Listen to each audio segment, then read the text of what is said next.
28 Şubat döneminde Yeşil İmam Hatip Lisesi öğrencisiydim. 12. sınıftaydım. 28 Şubat denince aklıma yani inancın, marşların, ezgilerin, sloganların ayakta tuttuğu neslin kayıp yılları olarak geliyor. Evet, kariyer anlamında, eğitim anlamında mağdur edildik ama biz direnen bir gençliktik. Yani çocukluk yıllarımızda olmamıza rağmen yani o dönemde verdiğimiz mücadele İslami kimlik mücadelesiydi. Çünkü hem İmam Hatip öğrencisiydik hem de tesettürümüzle, inancımızın gereği büründüğümüz İslami kimliğimizle eğitim almaya çalışıyorduk. Velev ki başka okullara, başka liselere, düz liselere, Anadolu liselerine de gidebilirdik tercih olarak. Ancak hani o dönem zaten bir vesayet dönemiydi. İşte toplum mühendisliği yapılıyordu. Bu ülkenin inançlı kesimine açılmış bir savaş vardı. 28 Şubat tabii ki sadece bir başörtüsü yasağı değildi. Bunu birçok hani tarihi bilgilerden, gazete küpürlerinden görebiliriz.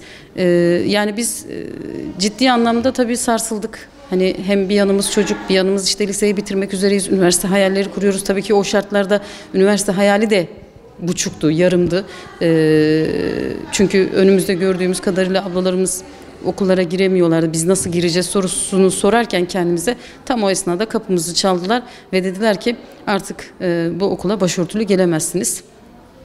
Yani öyle ki işte üniversitelerde duyuyorduk, ikna odaları oluşturulup tek tek hani ablalara baskı uygularken bizim de sınıflarımıza Milli Eğitim'den müfettiş adı altında bazı insanlar gelip bizimle işte bazı lakayt bazen işte dini vecibeleri bize hatırlatır pozisyonda uyarılarda bulunup ikna çabalarına girişiyorlar. 13-14 yaşlarında çocuklar var. En büyüğümüz işte 16-17 en büyük.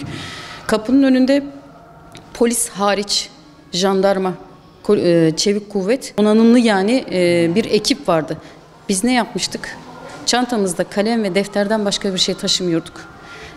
Onları gördüğümüz zaman tabii ki yani bu ülkede 3. 4. sınıf vatandaş yerine konulmanın yanında bir de terörist muamelesi görüldük. Oysa ki okuyup eğitimini tamamlayıp bu ülkeye faydalı bir insan olmaya gayret ediyorduk. Önce Bursa Yeşil ve Nilüfer İpekçilik olmak üzere Bursa pilot bölge seçildi, uyguladılar. 6-7 ay biz direndik bahçelerde, sokaklarda, Bursa Ulu Cami'nin bahçesinde.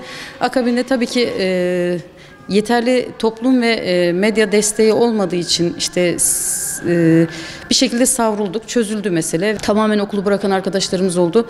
Biz o dönemde birkaç grupta başka illerde henüz uygulanmıyordu yasak. Gidip liseyi bir şekilde başörtülü bitirdik. Sınava girip ben Kıbrıs'a gittim üniversiteyi okumaya. Ülkemde okuyamıyorum diye. 5-6 ay öğrencisi olduğum üniversiteye TC hükümetinin başkanından yazı geliyor. Onları üniversitenize almayacaksınız, denkliğinizi kaldırırım gibi bir yazıyla Kıbrıs'ta da yasak uygulanmaya başlandı ve 28 Şubat olmasaydı evet benim hayalini düştüğüm mesleğim iletişim, bir gazeteci olmaktı. Belki muhabir, belki yayın programcısı bilmiyorum olmaktı. 28 Şubat olmasaydı mesleğimi elime alırdım ama şöyle düşünüyorum. Yani bu bize bir de aslında düşmanımı tanıtma süreci oldu diyebilirim. Ben o dönemde evet çok klasik sıradan bir insandım. Okuluma gidip geliyordum, eğitimimi alıyordum. Ama ben düşmanımı tanımıyormuşum, bunu öğrendim. Eylemler bizi eğlendirmedi, eğitti aslında. Yani ben kahrol Amerika, kahrol İsrail demeyi öğrendim. Çünkü bu ülkenin ne zaman bir batağa saplansa, ne zaman bir çıkmaza girse Amerika'nın ve İsrail'in parmağının olduğunu gördüm. Emperyalizmin ne kadar bizi kuşattığını gördüm.